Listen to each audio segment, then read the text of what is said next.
行政院今仔日早起举办新春团拜，院长陈建仁是期待朝野会当和谐，国家会当稳定向前行。也毋过，这大唐山马精的事件引起社会真大的关注。不过，民党的这立委就招院长2月17来进行专案的报告，要拿这新国会第1场拿病赢敢会合作的。民众党是表示讲，一切拢会照程序来行，目前还未收到党团协商的通知。 恭喜恭喜，开春大吉！行政院早起举行新春团拜，院长陈建仁、副院长陈文灿加各部会首长做伙，互相祝贺新年快乐。陈建仁致辞时阵，除了感谢行政团队的协助，嘛勉励朝野会当团结，国家稳健向前。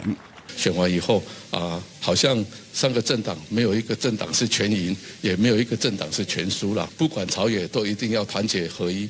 当我们能够团结在一起的时候，我们国家才能够稳健的向前走。年假过了后，立法院第11届第1会期要第20开议。不过针对进前发生大唐山马精的事件，国民党立法院党团发起联署，主张17加开临时会，邀请行政院长陈建仁到立法院专案报告。 我干嘛关心新会期头一件的山马精那边是不是会合作？我们今天会把党团所有成员的联署送到院会。